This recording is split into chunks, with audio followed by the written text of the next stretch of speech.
Dear friends, this is Brother Frank. Chers amis, c'est Frère Frank qui vous parle depuis le centre missionnaire de Krefeld en Allemagne.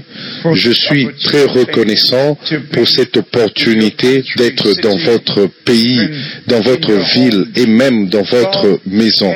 Dieu m'a accordé un appel direct et une commission directe de prêcher sa parole et d'aller de ville en ville et de pays en pays.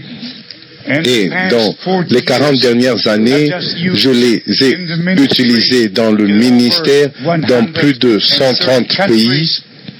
Et maintenant, Dieu nous a accordé l'opportunité de vous parler directement de cette manière, que vous restiez chez vous à l'aise et voir et entendre ce que Dieu a promis dans sa parole et ce qui prend place maintenant. Nous appelons ce sujet apostolique, ministère apostolique et prophétique, et particulièrement nous parlons du retour de Christ et aussi la nécessité de mettre tous les enseignements à leur place, sur la divinité, sur le baptême d'eau, sur le baptême du Saint-Esprit, sur le souper du Seigneur, sur la nouvelle naissance, sur tout ce qui est écrit dans les Saintes Écritures. Parce que, mes bien-aimés frères et sœurs, chers amis, nous vivons dans un temps où nous pouvons avoir plusieurs sujets. Nous pouvons parler sur la nouvelle naissance et ne pas avoir l'expérience de la nouvelle naissance. Nous pouvons parler du baptême du Saint-Esprit et ne pas avoir l'expérience. Nous pouvons parler sur plusieurs sujets, mais ce dont nous avons besoin, c'est de la révélation divine.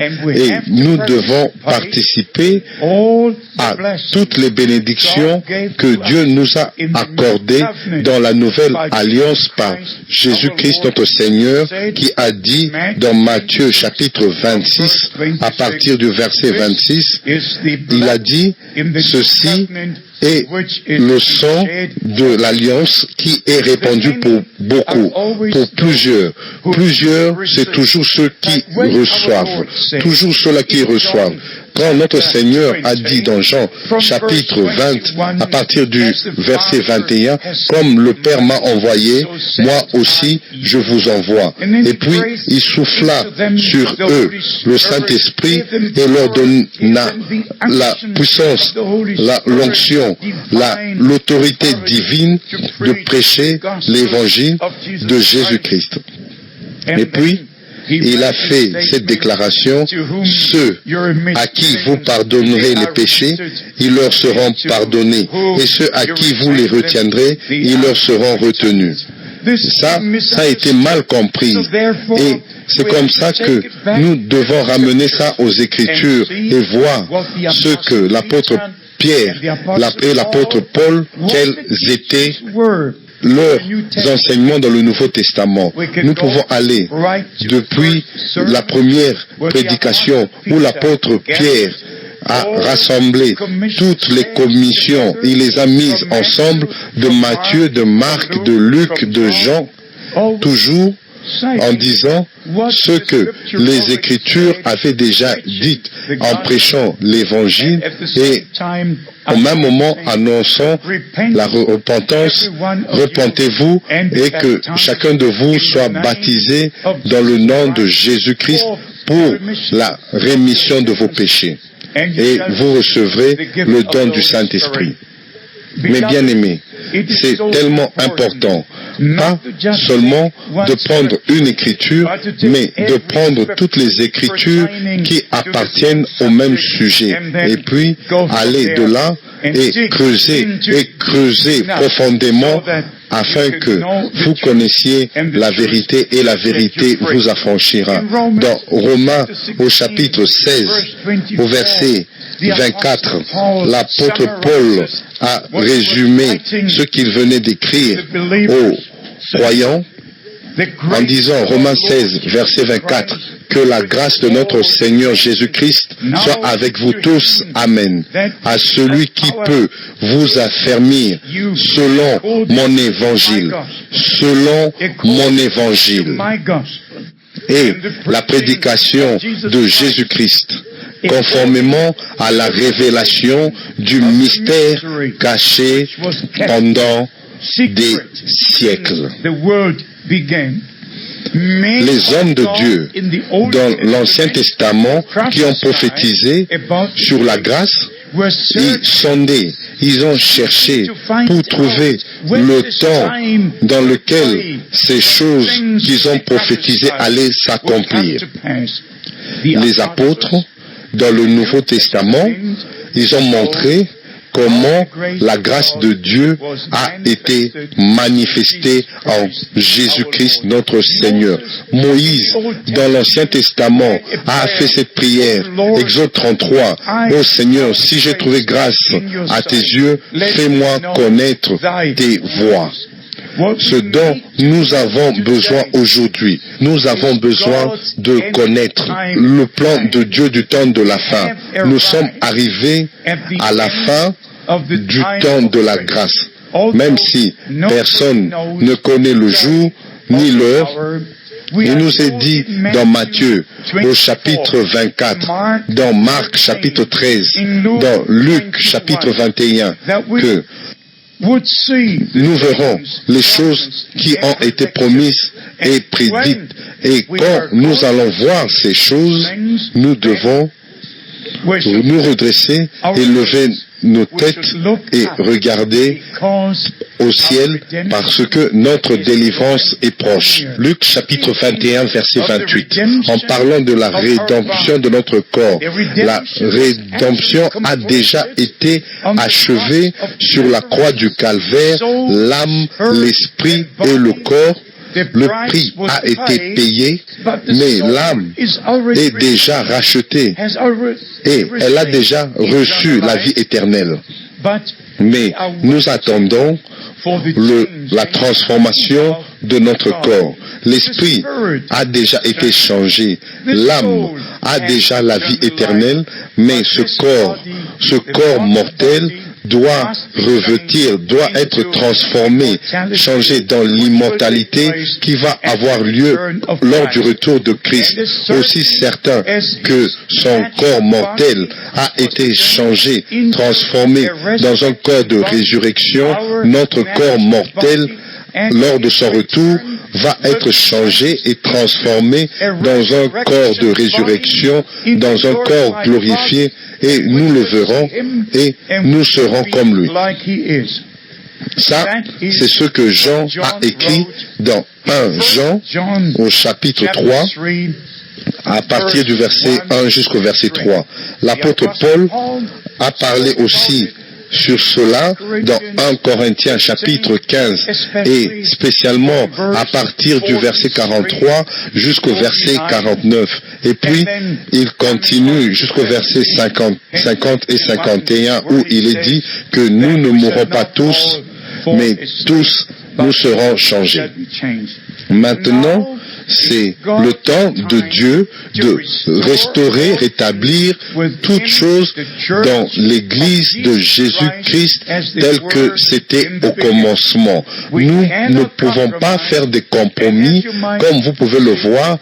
J'ai le catéchisme ici. Il y a beaucoup de pages, un livre volumineux, mais j'ai aussi ce livre que j'appellerai le livre des livres. Le seul livre sur la terre qui a l'écriture de Dieu comme une confirmation de Dieu. Dans l'Ancien Testament, toutes les promesses ont été faites. Dans le Nouveau Testament, elles se sont accomplies. Dans ce livre, les hommes ont écrit leurs pensées, donc ce qu'ils pensent. Et dans ce livre, il y a les pensées de Dieu qui sont exprimées. Comme j'exprime mes pensées par mes paroles, Dieu a exprimé ses pensées par sa parole. Et c'est comme ça, un vrai croyant doit toujours prendre position pour et dans la parole de Dieu. Ici, c'est peut-être une leçon pour nous tous. Nous devons savoir que dans Matthieu, au chapitre 4, l'ennemi est venu plusieurs fois vers notre Seigneur et lui a dit, « Si tu es le Fils de Dieu, ordonne que ces pierres deviennent des pains. » Si tu es le Fils de Dieu, alors parle. Si tu es le Fils de Dieu, parle. Mais bien aimé, Satan vient avec la parole, mais il la prend toujours en dehors de son contexte et il utilise, il place mal la parole, il interprète mal, il applique mal. Et c'est comme ça que nous devons vraiment veiller.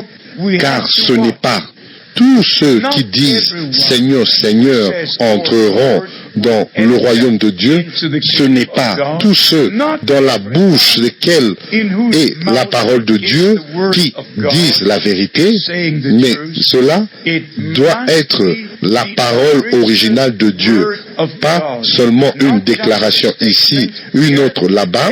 Et pour vous donner un exemple afin que vous compreniez ce que je veux dire. Mes bien-aimés frères et sœurs, chers amis, allons dans la grande commission et nous devons commencer avec le ABC. Vous savez, j'aime bien vous parler directement sur le livre de l'Apocalypse au sujet des choses qui sont écrites dans ce livre, qui sont tellement importantes pour nous. Et en fait, j'ai écrit un petit livre sur les 22 chapitres de l'Apocalypse. C'est tellement important de comprendre les symboles qui sont exprimés dans ce livre. Si vous lisez les 4 premiers sceaux, vous voyez un cavalier avec un cheval blanc, et le deuxième, le troisième et le quatrième. Mais ça représente quelque chose. Et dans le 5e sceau, vous ne voyez plus aucun cavalier. 4, c'est assez. Mais ces 4 ont une signification. Alors, vous lisez sur toutes les autres choses dans les différents chapitres de l'Apocalypse. Mais mes bien-aimés, nous devons bien commencer. Nous devons aller au Seigneur, avoir notre relation personnelle avec lui, notre communion. Nous devons être réconciliés avec Dieu. Nous devons connaître Jésus-Christ comme notre sauveur personnel. La repentance doit venir sur nous, qui vient seulement par la conviction du Saint-Esprit.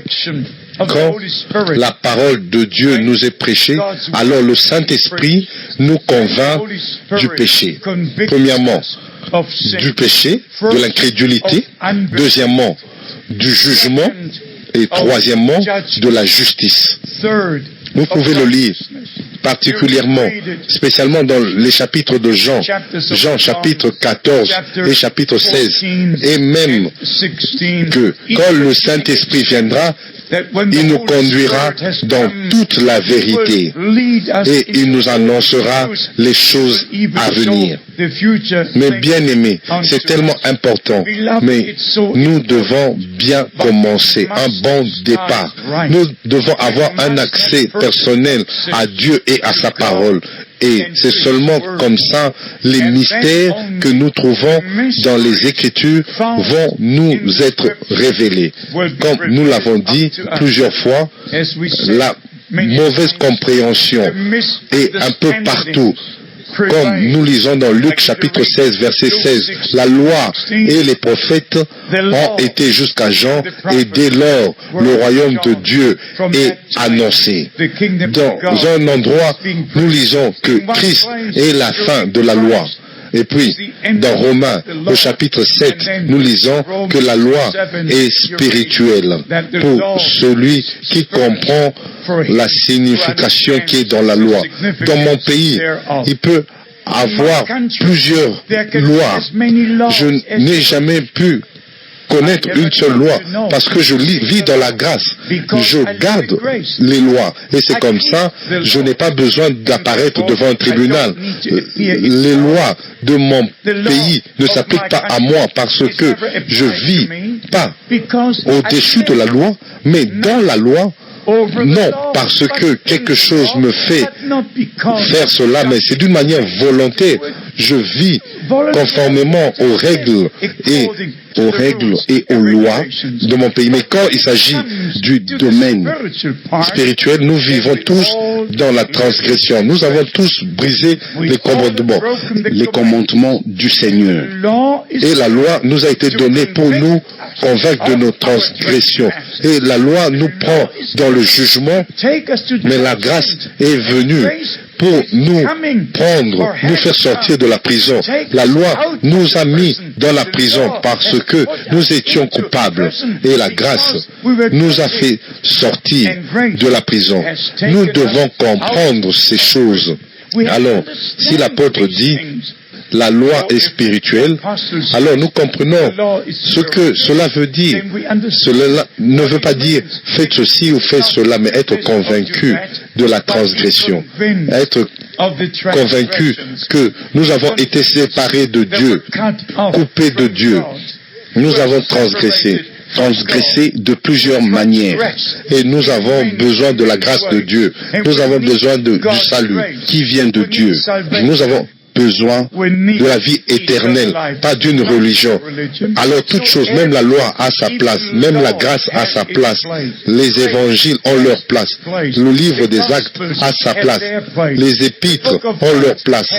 Toutes choses sont ordonnées d'une manière divine. Et je dirais même, c'est un ordre divin dans les Écritures. Alors, dans les 4 évangiles, nous trouvons les descriptions sur notre Seigneur et Sauveur depuis sa naissance jusqu'à son ascension. Dans le livre des Actes, nous avons l'établissement de l'Église du Nouveau Testament par l'effusion du Saint-Esprit. Nous avons la première prédication qui est prêchée dans Actes chapitre 2 et là, nous avons aussi l'exemple comment ils ont baptisé. Nous avons là comment la repentance a été prêchée et tout était dans la première prédication. Alors tous ceux qui prêchent aujourd'hui doivent comparer si nous enseignons ce que les apôtres ont enseigné, si nous baptisons dans le nom de Jésus-Christ, après que les hommes eurent reçu la rémission de leurs péchés, le baptême d'eau ne remet pas vos péchés. La rémission des péchés doit être prêchée dans le nom de Jésus-Christ. Vous pouvez le vérifier, le lire dans Luc chapitre 24 au verset 47.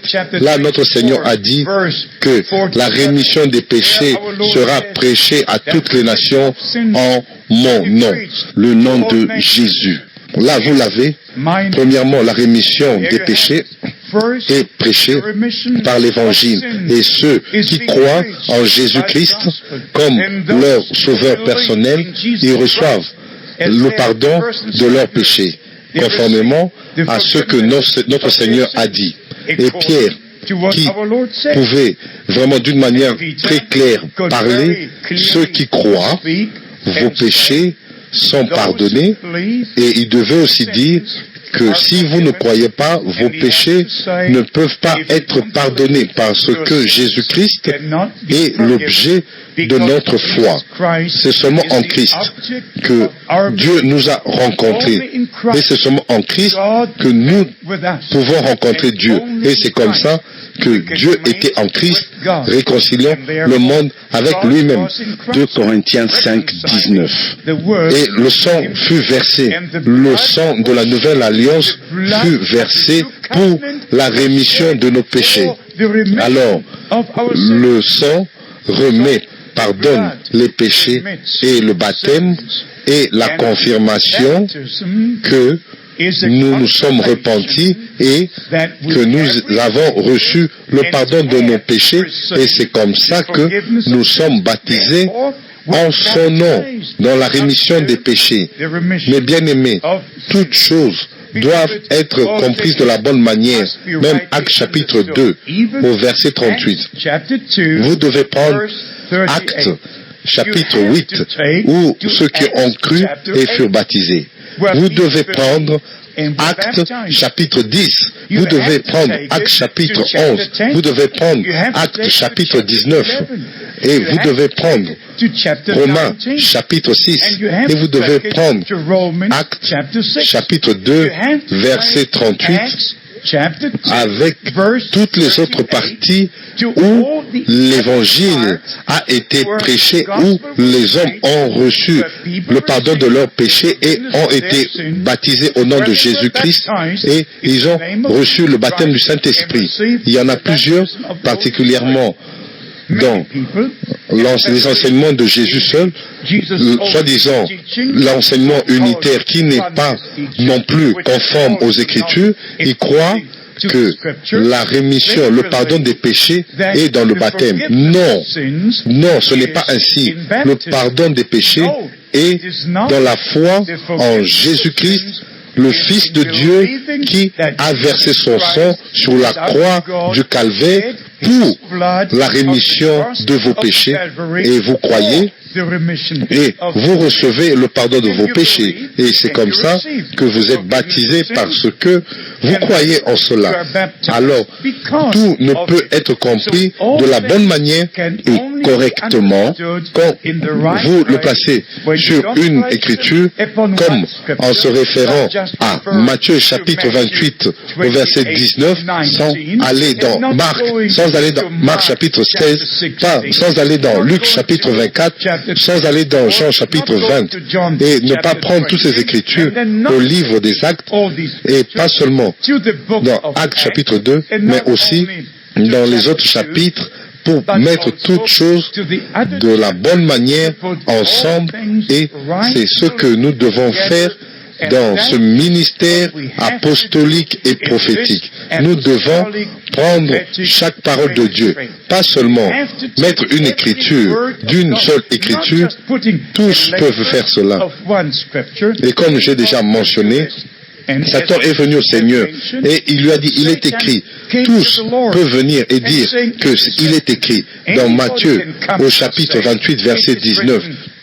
Tous peuvent venir et dire, il est écrit dans Acte 2, chapitre 38, mais vous devez aller, comme je l'ai dit, dans les 4 évangiles et dans tous les endroits dans le livre des Actes et vous devez continuer avec les lettres aux Romains, aux Corinthiens et aller dans le Nouveau Testament pour comprendre tout sur la divinité, sur le baptême d'eau, sur le baptême du Saint-Esprit, sur la repentance, sur la nouvelle naissance, sur tous les enseignements des Écritures. Vous devez prendre toutes les Écritures qui appartiennent au même sujet.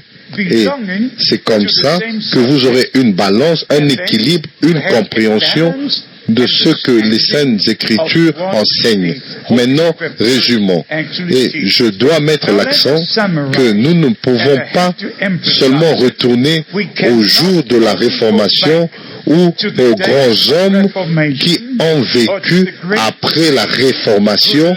Ils sont connus dans l'histoire de l'Église et nous ne pouvons pas seulement retourner 100 ans en arrière où il y a eu une nouvelle effusion du Saint-Esprit. Nous ne devons pas seulement retourner à ce qui est arrivé après la Deuxième Guerre mondiale, qui était la visitation la plus puissante que Dieu n'a jamais donnée depuis le jour de Jésus-Christ, et il a utilisé William Branham, un homme envoyé par Dieu d'une manière très spéciale pour apporter une percée d'un réveil de salut et de guérison qui a balayé toute la terre.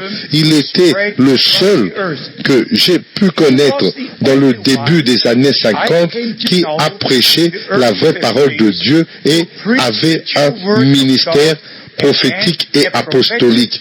Nous ne pouvons pas seulement pointer à lui, mais nous devons retourner et sonder la parole de Dieu pour nous-mêmes, pour voir si les paroles que nous entendons sont comme elles nous sont présentées dans la Bible. Mais Dieu l'a utilisé d'une manière très spéciale comme personne depuis le jour de la Bible. Mais encore, laissez-moi vous dire, mes bien-aimés frères et sœurs, le temps est venu de sonder les Écritures, les Saintes Écritures, et retourner au jour de la Bible, au jour biblique, au jour apostolique et aux enseignements apostoliques et pratiques bibliques. Je crois que c'est le temps de Dieu, de la visitation, et que Dieu vous bénisse et soit avec vous. Je serai très heureux d'entendre parler de vous dans le saint et précieux nom de Jésus-Christ. Amen.